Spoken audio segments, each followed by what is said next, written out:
ঘড়িতে বাজে সকাল ৬টা। এখন থেকে আজকের ব্লগটা আমি স্টার্ট করে দিলাম। তো এখন বাইরের ওয়েদারটা তোমাদের সাথে একটু শেয়ার করে নিলাম। আর এখন আয়ুষ শুয়ে রয়েছে। আজকের দিনটা হচ্ছে রবিবার। তো চলো ঘরের কাজ-বাজ স্টার্ট করে দিই। তো আজকে না আমি আগে থেকেই ভেবে রেখেছিলাম যে করব চিমনি পরিষ্কার। তো দেখতেই পাচ্ছ কত তেলতেলে হয়ে গেছে। আর পুরো কিচেনটাই একটু পরিষ্কার করে নেব। তো এখানে আমি কেরোসিন তেল দিয়েই পরিষ্কারটা করছি।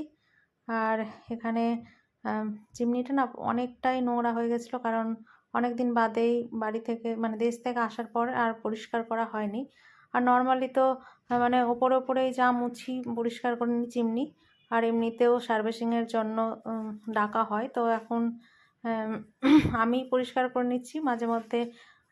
মানে নিজের ঘরের জিনিস তো নিজে পরিষ্কার করে নিলে একটু নিজেরই ভালো লাগে। আর সার্ভিসিং তো ১ মাস অন্তর অন্তর টাকা হয় না।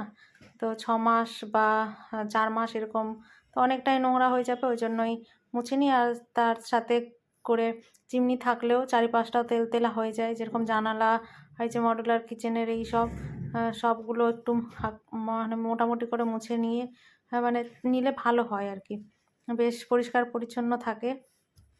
তো এইখানে আজকে আমি এটাতে লেগে পড়েছি। অনেক টাইম নিয়ে করতে হবে। আর আজকে তো রবিবার, আয়ুষের স্কুলটা নেই। আর আয়ুষ এখন ঘুমোচ্ছে, তাই ভাবলাম যে আজকে এটা করে নিই, কোনো তাড়া নেই। আর আয়ুষের পাপা গেছে কাল রাতে ডিউটি। আর আজকে তো রথ। তো হ্যাঁ, সবাইকে রথযাত্রার শুভেচ্ছাটা জানিয়ে দিলাম। রথযাত্রার অনেক অনেক ভালোবাসা, বড়দের প্রণাম। তো আজকে আয়ুষের পাপা আর আসবে না। তো তারাও নেই খুব একটা রান্নাবান্নার। তো কি এখন করব রান্নাবান্না এখনও, মানে আজকের দিনটায় কি করব সেটা এখনও ভাবিনি। তো এখানে মোছামুছি করে সবগুলো পরিষ্কার করে নিয়েছি। এদিকে অ্যাকোয়াগার্ডটাও পরিষ্কার করে নিচ্ছি। আর এই যে কাভারটাও তুলে নিলাম, কারণ তেলতেলে হয়ে গেছিলো। আর পুরোটা তোমাদের দেখিয়ে দিচ্ছি, দেখো পরিষ্কার করে নিয়েছি পুরোটাই। তো এখানে না আমি স্নান টান করে উপরে ছাদের উপরে চলে যাচ্ছি। তো আমি তো ইন্ট্রোটা দিতে ভুলে গেছি গাইজ। তো হ্যালো এভরিওয়ান, তোমরা সবাই কেমন আছো? আশা করছি সবাই ভালো আছো, আর আমিও বেশ ভালো আছি। তো এখানে কাপড় জামাগুলো মেলে দিয়ে দেখো একটু স্পিকিংটা করে নিচ্ছি। রোজকার রুটিনে এটা আমার প্রত্যেক দিনই করি আমি সকালে। আজকের দিনটা হচ্ছে রথযাত্রা, তো সব দিকেই তো রথ হয়। তো সবাই আজকের দিনটা অনেক ভালো করে কাটাও, সকলেই খুব এনজয় করো, রথের দড়ি টানো, আর সাবধানে থেকো, কারণ প্রচুর ভিড় হয় ওই রথের ওইখানে। তো সবাই সাবধানে রথের দড়ি টানবে। তো আমরা খুব আজকের দিনটা ভালো কাটুক এটাই চাইছি ভগবানের কাছে। তো আমরাও এখানে রথযাত্রায় চাই দড়ি টানতে রথের। তো আমাদের এখানে রথতলা বলে একটা জায়গা আছে, তো সেখানে অনেক ভালো ভালো 3টে বড় বড় রথ হয়। আর খুব মানে প্রচুর ভিড় হয়। তো এখানে কিছুদিন আগে আমি তোমাদের একটা প্রোভাইড করেছিলাম, শর্ট ভিডিওতে দেখবে, খুব ভালো রথ হয়। তো সেখানে যাওয়ার চেষ্টা করব। আর বৃষ্টি না হলেই হয়, কারণ বৃষ্টি হলে একটু মানে আয়ুষকে নিয়ে একটু টেনশন, কারণ আয়ুষের সামনে পরীক্ষা, কাল আজ রবিবার দিন। তো সোমবার পরীক্ষাটা রয়েছে, তো একটু ঠান্ডা ফান্ডা লেগে গেছে হালকা, সেটাই একটা ব্যাপার। আয়ুষ তো আগেই নেমে পড়েছে দেখো। আমি ওকে দাঁড়াতে বলছিলাম, কারণ ওর হচ্ছে তারা। ও নেবে ঘুড়ি। আজকে ঘুড়িটা নিতে ওর অনেক দিন ইচ্ছে, মানে অনেক দিন পর ইচ্ছে হয়েছে। তো ঘুড়ি ওড়াবে নাকি, তো ওইদিকে ঘুড়ি নিতে চলে যাচ্ছে। ওই পাশেই দোকান রয়েছে, তো দেখো ঘুড়িটা নিয়েও চলে আসছে। আর আমি এসছিলাম চাল নিতে, গোবিন্দভোগ চাল নিলাম আর পাঁপড় নিয়েছি। আজকে এই বেলাটায় খিচুড়ি করব, কারণ রথের দড়ি টানতে যাব। তো ঘরে চলে এসেছি। তো এই রথটা না আয়ুষ ছোট সময়, মানে ছোট ছিল আয়ুষ, অনেক বছরের এই রথটা কার্ডবোর্ড দিয়ে বানিয়েছিল। তো এটা আয়ুষের চ্যানেলে দেওয়া আছে, তো লিঙ্কটা আমি প্রোভাইড করে দেব। তোমরা চাইলে চেক আউট করে নিতে পারো, ডেসক্রিপশন বক্সে লিঙ্কটা দিয়ে দেবো। তো এদিকে আয়ুষের স্নানও হয়ে গেছে। তো এখানে আয়ুষকে একটু আম কেটে দিয়েছি, যাবে ড্রয়িং ক্লাসে। ভাবলাম যে এই বেলা তো কিছু নেই, তো আয়ুষকে বললাম যে ড্রয়িং ক্লাসটাতে চলে যেতে। তো দেখো ড্রয়িং ক্লাসে রেখে চলে এসেছি, 1 ঘন্টা হয়। তো দেখো এখানে একটু প্রসাদ নিয়ে এসেছিলাম ঠাকুরের জন্য। তারপর আমি রান্নাটা বসিয়ে দিয়েছি। আজকে না সবজি দিয়ে অনেক এগুলো সবজি, মানে মিক্স সবজি দিয়ে একবারে খিচুড়িটা করে নেব। আর করব পাঁপড় ভাজা। তো এখানে বাদাম আর মুগ ডালটা ভেজে রেখে দিয়েছি আগে থেকেই। দেখো চালটা ধুয়ে এবারে দিয়ে দিলাম। এখানে আমি একটু গ্রেট করে আদা দিয়েছিলাম, আর দিয়েছিলাম জিরে গুঁড়ো আর অল্প একটু গরম মশলা, আর নিরামিষে তো একটু চিনি দিলে ভালো হয়, তো অল্প একটু চিনি দিয়েছিলাম। এবার ভালো করে আমি ভেজে নিয়েছি, সাদা তেলে এটা আমি করছি, ঘি ইউজ করিনি। তো দেখো ভাজা হয়ে গেছে, এবার এটা ঢেকে রেখে দেবো। আসলে আমি পাঁপড়টা ভেজেছিলাম তো ওই জন্যই কড়াটাতে করে নিয়েছি, আর আয়ুষের পাপা তো আসবে না, অল্প একটুই আমরা দুজন খাবো। তো এটা অনেকক্ষণ বাদে আয়ুষ চলে এসছে। তারপরে দেখো স্নান পুজো করে নিয়েছি। তো এই যে এটা জগন্নাথের রথের এখানে একটু পুজো দিয়েছি আজকে। তার করতে দেখি যে কি গর্জন করছে মেঘ, আর সেই মুহূর্তে বৃষ্টিও চলে এসছে। তো আমি না এখানে থালাতে বেশি করে নিয়ে নিয়েছি, আয়ুষকে খাইয়ে আমিও খেয়ে নেব, একবারে নিয়ে নিয়েছি খিচুড়িটা। এই ছিল আজকের লাঞ্চ। তো এটা অনেকক্ষণ বাদে বিকেলবেলার দিকে দেখো দুইজন মিলে বেরিয়ে পড়েছি, মা ছেলে। আয়ুষের পাপা তো নেই, ডিউটি, রথের ডিউটি লেগেছে।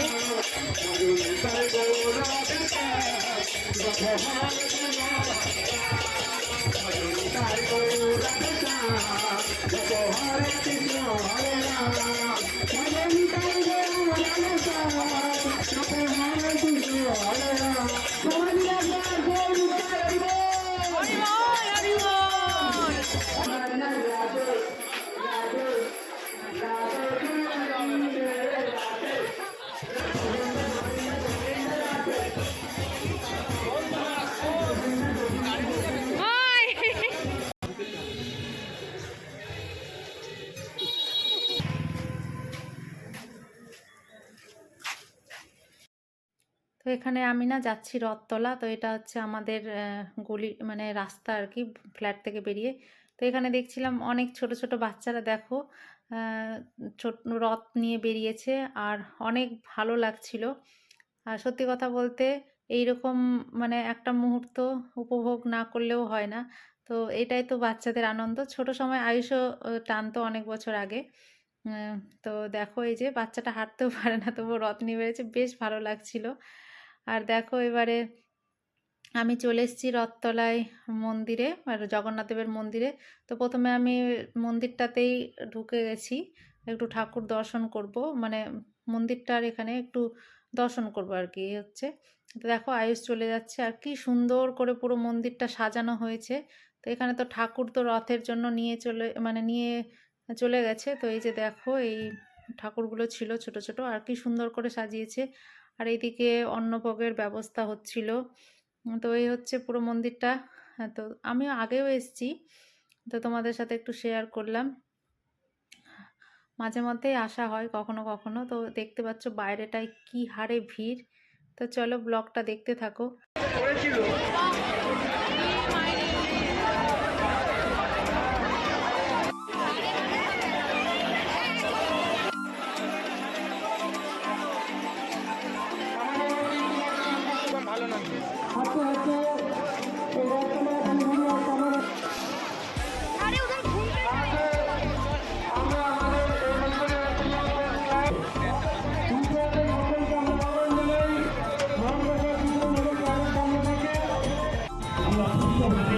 এই সন্ধান নাগরিকদের জন্য সবাই মিলে আমরা একসঙ্গে সুন্দরভাবে করবো, একসঙ্গে যাতে রথটা আগামী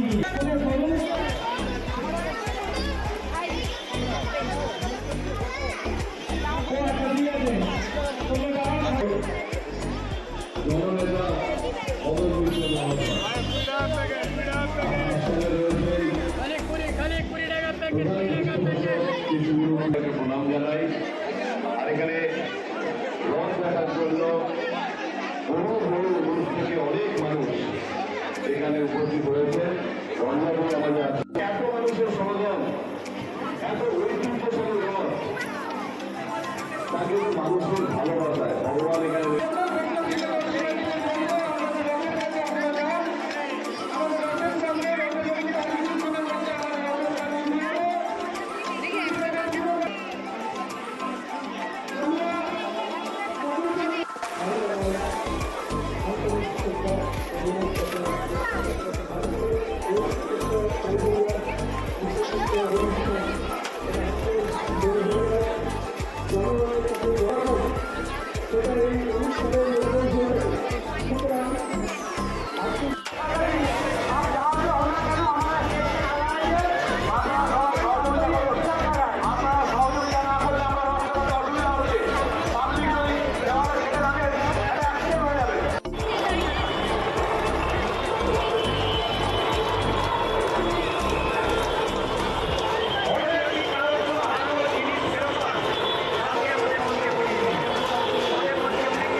প্রচণ্ড গরম লেগে গেছে, তো দেখতেই পাচ্ছ বাইরে। আর এখন আমরা মানে রথ রেস্টুরেন্টে রয়েছি, রথতলায়।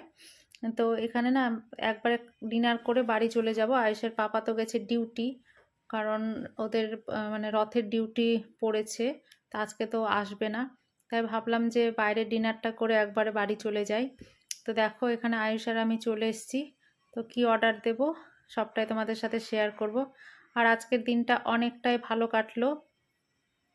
তো ভগবানের কাছে কামনা করি যার যে মনস্কামনা রয়েছে সবার পূরণ করুক জগন্নাথ দেব। তো দেখো এখানে আমাদের ডিনারটাও চলে এসছে। নিয়েছিলাম এখানে তন্দুরি রুটি আর হচ্ছে চিলি চিকেন। তো দেখো এটা আয়ুষকে তুলে দিচ্ছি। তো একটা একটা করে নিয়েছিলাম, এই খেয়ে হয়ে যাবে, কারণ পাপড়ি চাট খেয়েছে, ফুচকা খেয়েছে আয়ুষ, আমি তো খাইনি। তো যাই হোক, আমি একটা রুটি তন্দুরি রুটি খাবো আর আয়ুষ একটা খাবে, এই দিয়েছিলাম। আর সত্যি খুব সফট ছিল, মানে চিলি চিকেনটা খেতে খুব টেস্টি ছিল। তো আজকে এইভাবেই দিনটা কাটালাম।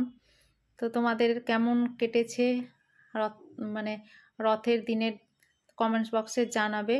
আর কে কে সব রথের দড়ি টেনেছো, মেলা ঘুরেছো, খুব এনজয় করেছো আশা করি। তো প্রত্যেকেই যারা আমার ভিডিও দেখছো প্লিজ কমেন্টস বক্সে কমেন্ট করে জানাবে, আমার খুব ভালো লাগবে। তো এই যে দেখো খাওয়া দাওয়া প্রায় কমপ্লিট হয়ে গেছে, তারপর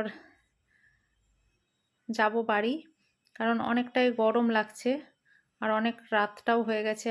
কালকে রয়েছে আয়ুষের জিকে পরীক্ষা, একটু গিয়ে পড়বে। তো ফাইনালি কুলপি নিয়ে বাড়ির দিকে যাচ্ছি। রাতটা যতটা বাড়ছে মানে ভিড়টাও ততটাই বাড়ছে। তো এখানে আইসক্রিম খেতে খেতে চলে যাচ্ছি, কুলপি আর কি। তো ভাবছিলাম জিলিপি নেব, কিন্তু এতটাই ভিড় ছিল, দেখো কত বড় লাইন, আর জিলিপি নেওয়ার জন্য দাঁড়াতে পারলাম না।